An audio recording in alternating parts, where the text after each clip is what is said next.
All right, we've all heard the idea that men need respect and women need love. In fact, when surveyed, men said they would rather feel unloved than they would disrespected. That's powerful. Now some of you women are like, oh my gosh, I can't believe it. Believe it. They'd rather be respected than they would be loved. So learn how to respect them. But if we don't know what respect looks like practically, women are going to continue to inadvertently disrespect, and they're going to miss out when they think they are respecting the man, and it's not going to come across that way. So what I want to do in this video is I want to give you 4 areas where men really need practical respect in a relationship, and when they get them, those are the men that report they are happy beyond belief in their marriages. Before we jump in, if you've not ever downloaded the free guide to intimacy, you'll see a link in the description area below. Go ahead and grab that. Listen, it gives you 4 areas of intimacy, helps you evaluate, and then come up with some practical ways to increase connection in each of those 4 areas, or whichever one you may be struggling in.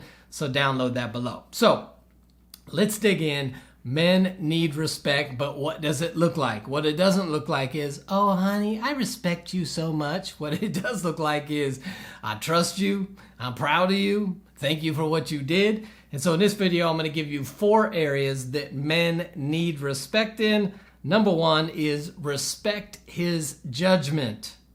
Now, that does not mean that men are looking for some silent partner, some wallflower who never says anything, but they do need somebody who values their decisions, their opinions, and their knowledge in some areas. Now, it's sad to say, but for a lot of men, they are valued way more at work for their opinions, their knowledge, their decisions than they are at home. In fact, a lot of men, they're valued everywhere else except at home, and you wonder why they work so much.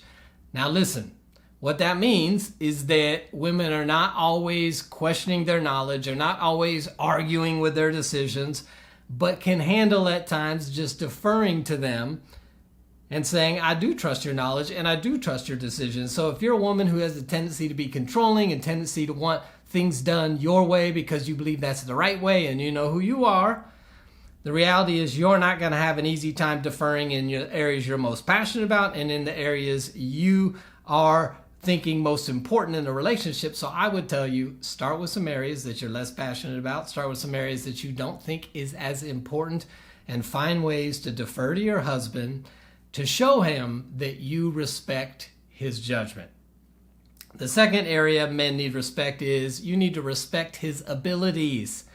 Listen, men take pride in their ability to figure something out and get something done.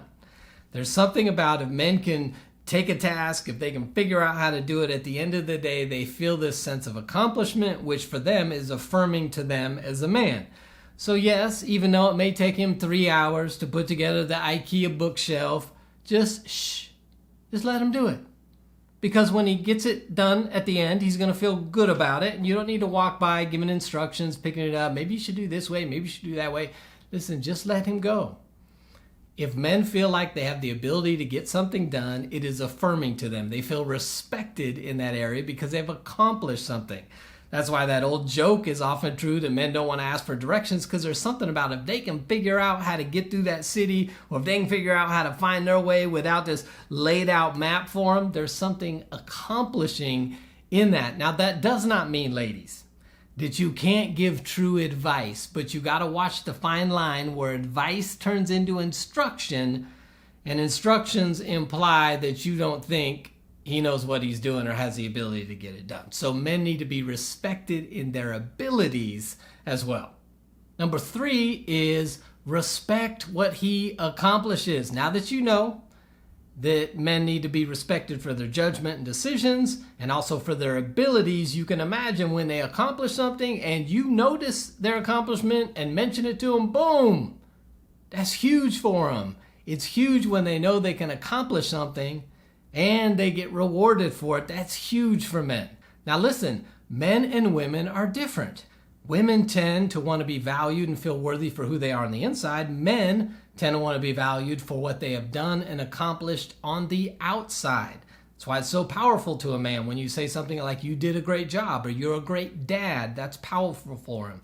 Now ladies, if your husband has ever said, Nothing I ever do is good enough for you. That's a gigantic red flag. What that means is you have been implying through your words or your attitudes or your actions that you have tried and you have failed. And there may be nothing more painful for a man than to know or believe that he has tried and he has failed, because men want to be respected for what they've accomplished.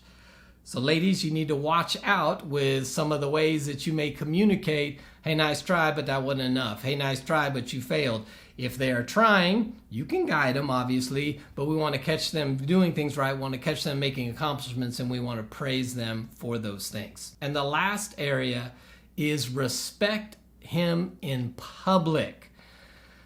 Listen, I think I've talked about this 100 times, and I'll probably talk about it 100 more. There is nothing more powerful than praise in public, and there's nothing more devastating than disrespect or criticism in public. Men want to be praised, and they want to be praised in public. Now, there's a lot of wives that like to tease their husbands, and I like to tease, so I'm cool with that, but a lot of men feel like teasing is actually torture. And the reason why is, I probably said this before in a video, but for a lot of men, we are always in competition. You may not know it, but men are always competing. They're always trying to be the big dog in the room. They're always trying to be the big dog on the court or in the boardroom or at school or whatever it might be. And so whether you know it or not, men are always competing. And when they have a wife that lifts them up in public, that praises them in public, that respects them in public, oh, dude, that magnifies everything. Being in public magnifies the respect and the disrespect. Now, for a lot of men who are looking at other men, if it's like, man, your wife disrespects you in public. If your wife doesn't even respect you, why would I respect you? And so there's a lot of different behind the scenes stuff going on from men to men in public, which is why for husbands, it is so important for their wives to respect them in public, to not tease them in public, to uplift them in public, to talk positively whether they're there or they're not there in public at all costs. Respect your men in public. So there are 4 areas where men really need that respect, and some practical ways that you can respect them. Fellas, what I'd love to hear from you is, do these 4 areas resonate with you? And ladies, what I want to hear from you is evaluate yourself in these 4 areas. How are you doing with respecting him in these areas? Which one needs the most improvement? Have a conversation with your husband or your boyfriend and say, hey, I watched a video. These 4 areas came up. Are they important to you? And you may be surprised at the answer. If we're going to respect, we need to understand what respect looks like. And for men, it's around their judgment, around their abilities, around their accomplishments, and everything at all costs in public. Respect the man in public. Respect the man in front of other men. Respect the man in front of other women. So hopefully those areas are helpful to you. I'd love to hear your comments in the comment section below. If you've not downloaded the free guide to intimacy, hit that in the area below. We've got tons of other resources. If you need help, we'd love to be a part of your relationship journey. Check out the description area below. And until next time, we'll see you right back here on RelationShots.